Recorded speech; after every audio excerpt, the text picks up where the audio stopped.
Have you ever felt like you had to be perfect just to be accepted? Erica's story is a reminder that self-worth isn't about fitting into someone else's mold. Erica was known for being the fixer in her group of friends. Whenever someone had a problem, Erica was there to lend a hand, give advice, or simply listen. But deep down, she was exhausted. No one ever asked how she was doing. And on the rare occasion they did, she brushed it off, saying, "I'm fine." Truthfully, she wasn't fine. She felt drained and invisible. One weekend, Erica's friend group planned a big party. As always, they expected Erica to handle the details: decorations, food, and invitations. Without hesitation, she agreed, even though she was overwhelmed with work and personal issues.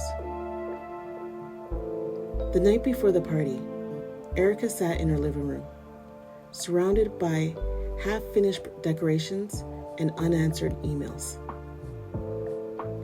Tears welled up in her eyes. "Why am I always the one?" she whispered to herself.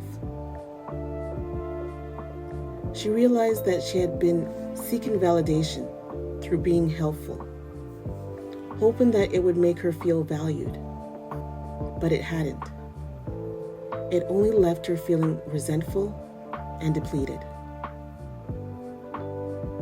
The next morning, Erica made a decision. She sent a message to the group. "Hey, I can't handle the party setup this time. I hope you understand." For the first time, she set a boundary without guilt. After sending the message, doubt crept in. What if they were upset? What if they thought she was selfish? Erica wrestled with these thoughts throughout the day. Later that evening, she got a text from one of her friends, Maya. "We got this. Don't stress about it. You've done so much for us already." Relief washed over Erica, but she still couldn't shake the uneasiness. Her whole identity had been wrapped up in being the dependable one. Who was she if she wasn't always helping? That night, as Erica lay in bed, she thought about her childhood. Growing up, she'd always tried to be the good girl, who never caused trouble and made everyone happy. That habit had followed her into adulthood. But now, for the first time, she questioned it. Is my worth really tied to how much I do for others? She wondered.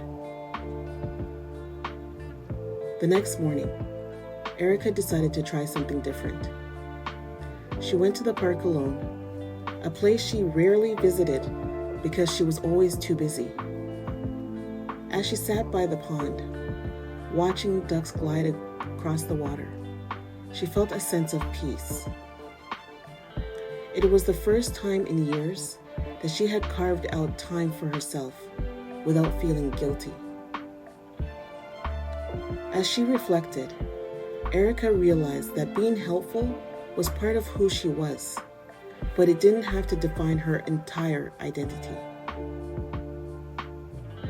When the party finally came, Erica attended as a guest. She laughed, danced, and enjoyed conversations without worrying about whether everything was running smoothly. Her friends managed just fine without her micromanaging. Toward the end of the night, Maya pulled Erica aside.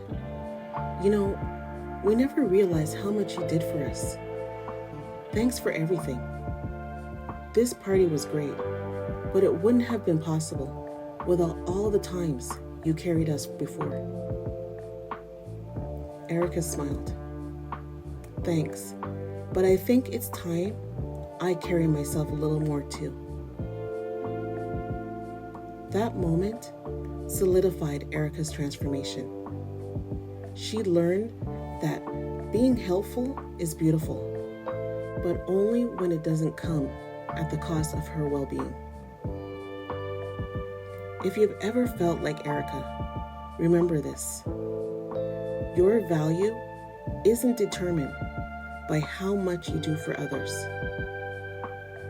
It's okay to say no and prioritize your peace. You deserve joy and fulfillment too. Together, let's move from doubt to power, one story at a time.